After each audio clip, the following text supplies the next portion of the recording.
Hey everybody, I'm Dr. Boyce Watkins from the Black Wealth Bootcamp, and I had to address this issue again because I don't know if my point got across, excuse me, the first time the way I intended it. I was thinking about going to college and what that means and giving educational advice to young people. Uh, I'm a big advocate for education. My first book that I ever wrote was actually called Everything You Ever Wanted to Know About College. And that was because college did so many great things for me. It gave me so many great opportunities in terms of the skill and the knowledge that I developed, certain doors that were open to me because I went to college. I don't take that away. I don't want to say that going to college is a bad thing or something silly. But a few things have changed since I went to college. I graduated from college in 1993. I was a very serious student. I had a triple major, and I got two bachelor's degrees in 4 years, and my GPA was really high. I don't remember exactly what it was, but it was high because I was absolutely fanatical about being the absolute best student I could be. I literally was that kid who would study 12 hours a day, and I'm not playing with you. I just felt in my heart that if I really wanted to succeed, I had to give it everything I had. So my first advice to any young person is be absolutely fanatical about the things that you want to accomplish in your life. Be a little bit insane. You want to be an absolute complete lunatic when it comes to achieving your goals because the obstacles against you in this world sometimes, especially if you have big goals, the obstacles can seemingly insurmountable. The only thing that really gets you over a seemingly impossible obstacle is a tremendous amount of faith, a tremendous amount of persistence, and an absolutely insane work ethic. So with that being said, I'll put that into context. So after I finished college, I tried to get a job on Wall Street. I sent out 200. I talked about this yesterday on the Breakfast Club. Actually, I sent out 200 resumes to apply for Wall Street jobs. I got 200 rejection letters. And a lot of it was because I didn't have the connections to get on Wall Street. I was living in Kentucky, and even though I was the Wall Street Journal outstanding graduating senior, I didn't have the first clue on how to break into this world. I didn't know what to do, and so I figured more education might get me more of what I wanted. So I went back to school and got a couple master's degrees, a PhD in finance, and it took me a long time to do that, maybe 8 or 9 years. I think from the time I finished college till the time I actually got the PhD in my hand, it was hard as hell, hardest thing I ever did. The students were extraordinary, some of the smartest people I've ever seen. I'm talking about sitting next. Imagine sitting in class next to the person who got the fourth highest math score in all of China. Those are the kinds of people who would try to get PhDs in finance because the money in finance is really good. So, long story short, over that time and then afterward, I spent a combined total of about 20 years teaching college students. So I've taught thousands of students, and a lot of it's because I believe heavily in education. I love being on the college campus. I love interacting with young people. I love teaching. That has never changed.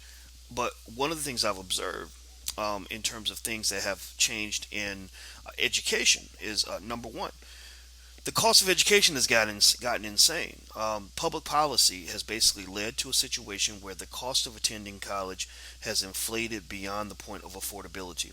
A couple things you cannot do in this society are one, you can't get sick because you can't afford to pay your own medical care. You have to have insurance for that.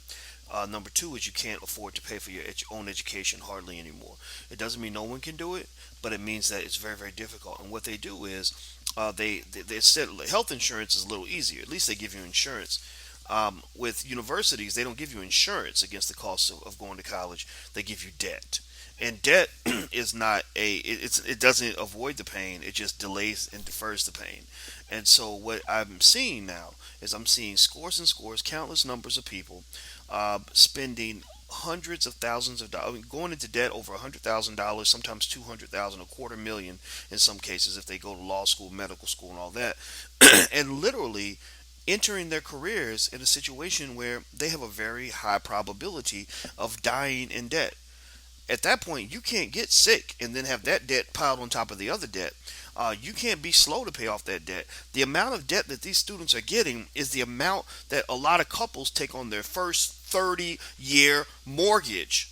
So if people are taking 30 years to pay off a mortgage, do you really want college students starting their lives before they buy a home, before they do anything, starting their lives with a 30-year mortgage on a house that doesn't even exist? That's crazy to me. It's insane. And so right now, the student loan debt issue has become a national crisis. It is reaching the breaking point where the next bubble in the economy, the next huge drop in the economy, or one of the next drops, is going to be when all these defaults start coming through. Right now, I think the default rate's about 13%. Even though student loan debt has quadrupled in the last 10 years, that default rate is going to keep rising because young people are just going to give up. That's one of the problems right now. Universities are balling. They're spending money on, on stadiums and bigger buildings, and now they're paying professors as much as they would have made if they'd gone into industry like law schools. There was a time where you didn't want to be a law professor right off the bat because or at least if you wanted money, because law professors typically made less than practicing attorneys. Now law professors make more in many cases than a lot of practicing attorneys because there's so much money. They're just throwing it up like rappers in the club, and so universities are balling because public policy shifts and these ready availability of student loans, as well as the high demand for college attendance, has just really put them in a really dominant economic position over the rest of the world. Now, here are things that have changed since that time that really add to and compound my shift in thinking when it comes to whether or not college always makes sense for everybody all the time. Um, when I finished college, there was a theory, an idea that said that if you went to work for some corporation and if you behaved yourself with the good Negro behavior protocol, you would be able to work for that company for 40 years. You'd retire, they give you a gold watch, and you live off the pension for the rest of your life. That doesn't happen as much anymore. Corporations have shipped jobs overseas. The jobs that remain, many of them do not pay a living wage. Many of them do not offer the benefits that your parents and grandparents receive. The corporations don't have the loyalty that they used to have. So when you go into all this debt, you're getting what you're getting is a certificate of approval. You're getting a certificate that is supposed to signal to your potential employer in this economic system that you're ready to work, that you have skill and you're ready to go, and they give you this job. But unfortunately, the jobs that you're receiving now don't pay as much, don't have as much security, don't have as much longevity. It's a very messy situation, which is why you have a lot of students finishing college $100,000 in debt who are working at Subway, who are selling shoes for a living, who might be working in their field but are severely underpaid, who are trying to figure out, how am I ever going to live the American dream? How am I ever going to buy a house? I can't buy a house. I have to pay for the old house, which is the 150,000 I borrowed to go to this university over here. I mean, there are some exceptions where actually a few, where students are able to overcome it through either extreme discipline. I'm talking about, I met a couple not too long ago at one of our Black Wealth Boot Camp gatherings who said that they had worked together and they pushed really hard to pay off their student loans, and they did it in 5 or 6 years. And I thought that was amazing. I thought that was great. They had a really good income. They saved like crazy. They didn't do what other Americans do. They didn't spend up all their money, and they were able to pay off their debt. They were both business majors, which makes a difference. Being business majors, they made more money than the people who majored in art history and all these other topics. And so they had a few more economic opportunities. So they were able to make it work. But I've seen a lot of other people who are not able to really do that. I've seen a lot of other people who pick majors that don't have a very high pay rate, that don't have very many jobs. And so what I would say is that when you pick something, it's just like anything else. If you go to the car dealership and you try to buy a car, just because they're going to loan you $50,000 to get that luxury car, should you get that luxury car if you don't have the income to afford that luxury car? If you're not going to have the income to afford the luxury car, so when you go get that luxury education, are you going to have the income to repay the debt that you will incur to get that luxury education? And are there other ways to get what you need without spending so much money? Now, some people suggest things like saving for college for your kids, which is important. 529 plans and all that stuff, I think, is good. There are people that talk about, scholarships and grants and all that stuff, and I think those are fine too. And maybe a little bit of debt might be okay. But you know, I would say that there's nothing wrong also with really looking at the entirety of the system and really questioning everything. You cannot go into a new environment using tactics that were developed in a different environment. That doesn't make any sense. So you can't sort of look at the college education in 2015 the way you would have looked at it in 1985. The world was different. There were more opportunities in terms of corporate America, better opportunities. The cost of attendance was much lower. Also, you didn't have as many opportunities then as you do now when it comes to getting education without paying the cost. I can tell you this: most of the major universities, Harvard, Yale, MIT, stuff like that, they put their classes on the internet for free. The Black Wealth Boot Camp, for example, we have 457 students, and they still get a really good, what I think is a pretty good college professor, which is me. I teach them. I bring in all my friends who actually know how to make real money. Lawyers who make money, business owners who make money, internet sales specialists who make money, and we teach them how to do what most people go to college to do, which is to learn how to make money. Um, so I think that when you look at education, there are other places. Udemy.com. Udemy has thousands of online classes, some of them taught by professors that teach you whatever you want to know how to do in order to make money. YouTube.com, Google.com, best universities in the history of the world. Anything you want to be an expert on, if you want to study history, you can design a history curriculum on the internet. You don't need to go to spend $100,000 at a university to learn history. You can sit in on classes taught by very good history professors. There's nothing, if you're a history major or an English major or whatever, there's really not much that you can get on a campus that you can't get off of a campus. Now, maybe if you major in some sort of science, nuclear physics, and you need a lab where you can do certain kinds of experiments, then in that case, the university can offer you something that's very difficult to get outside the university. Even though they do have labs outside of college campuses, or if you're a theater major, they do have theaters outside of college campuses. But in that regard, there are some physical assets a college campus may offer that you may have a harder time getting outside of that. But even then, the big question you always have to ask, the question that you can't avoid is whether or not having access to this equipment, to these musical instruments, or to these scientific experiments, is that worth going 100 or 150,000, $80,000 in debt? When you look at it that way, a lot of people would say no. Also, I think when you talk about going to college, you have to ask yourself, why am I here? Am I here to pick up a skill so I can go into the job market and make money? Or am I here to just get knowledge that I don't ever plan to apply in order to make money? If it's the latter, then that's some pretty expensive knowledge. And some would say that you could get a lot of that knowledge for a very much lower price through the internet. Now, if it's the other category where you're picking up a skill so you can go into the labor force and make money, I think we have to consider the fact that if you're black, your college degree does not translate into as much value as if you're white. So, I know that even though I had straight A's and I got this degree and I did really well in school, I ended up working for myself anyway.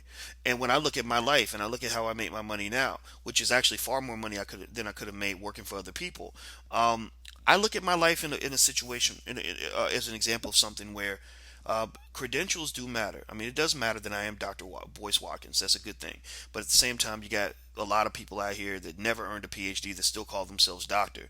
And I won't say any names about that or anything like that. But if you see people out here who call themselves Doctor Blank, look up their background. If you can't find out where they went to school or what they studied, chances are the degree is like an honorary doctorate where somebody gave it to them maybe because they gave some money or something like that, or it's one of those minor doctors that you get by doing a short-term program or whatever. But even then, I look back on this and I think, well, I know that my doctorate does add value to my life, but was it really worth 9 years of my life to obtain this? If I could do it over again, I probably would have spent that time developing the skill necessary to do what I do, because I'm able to do what I do and do it well because I have the skill to do it. My PhD, that piece of paper, and the master's degrees, those pieces of paper, the master's degrees don't really do anything for me, to be honest with you. You know, the things I got from those credentials are: one, I do have some knowledge, But again, if the internet was there then the way it is now, I could have got a lot of that knowledge online. There's very little stuff I learned in school that I couldn't have learned on the internet somewhere. And then second of all, I have to ask myself, was it really worth 9 years? Maybe if I'd spent those same years learning entrepreneurship at the highest levels or computer programming at the highest levels, I could have designed the next Facebook.com or something like that. Spent all my time designing something like that. That could have made me a ton of money instead of spending all my time studying these theories, learning from professors, basically doing basically the same routine a lot of students do, which is go to class, listen to the lecture, come home, study out of the book, and then take a test when you go to class. You could do a lot of those things without being on a college campus. I'm sorry to say this to people, but it's true. Now, I'm not telling people that they shouldn't go to college. I just think that you want to lay college alongside all the other alternatives, all the other options that you have.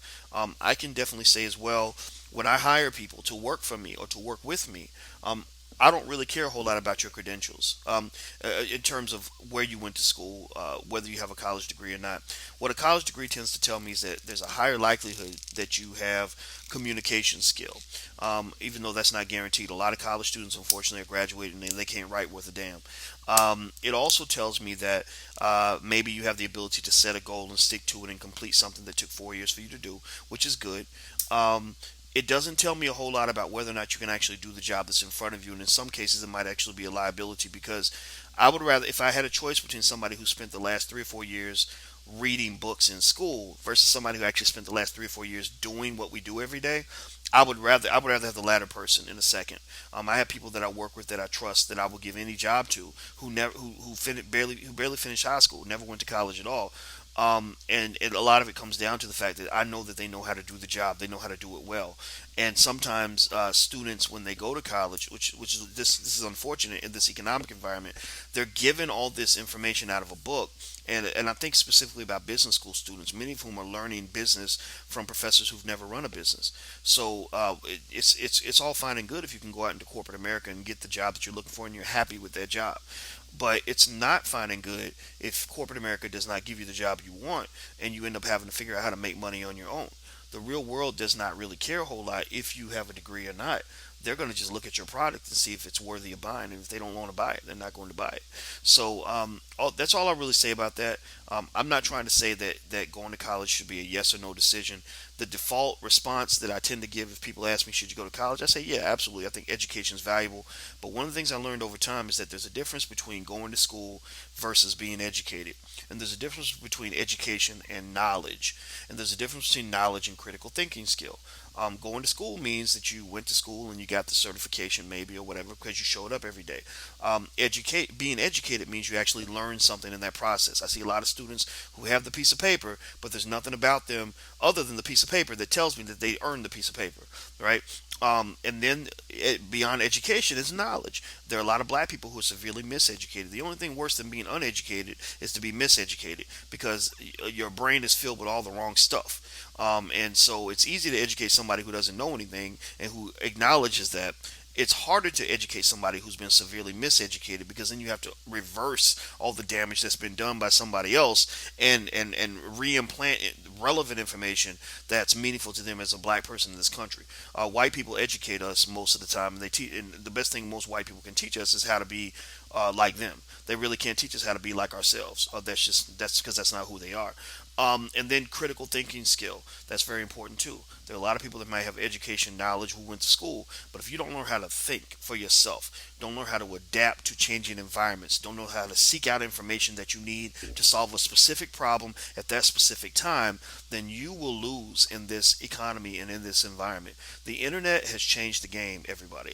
Make sure you understand this. The internet has created an environment where knowledge is changing constantly. Protocols are changing constantly. Information is being released constantly. Power structures are changing constantly. You have to be able to evolve and deal with that. A lot of old school black companies, maybe say, for example, ebony.com, I have to put them at the top of the list, even though it's a company I admire so much.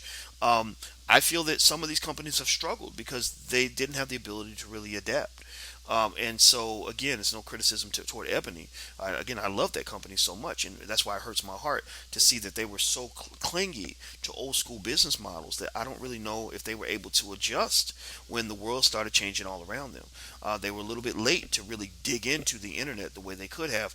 In fact, I remember emailing them a few years ago and saying, I think I could probably help you figure some things out in terms of how to maximize what the internet can do for you. And, but who would want to listen to me? I mean, nobody. I guess they didn't want to hear what I had to say, so I don't know. But again, no disrespect to them. I actually like that company a lot. I just want them to do better.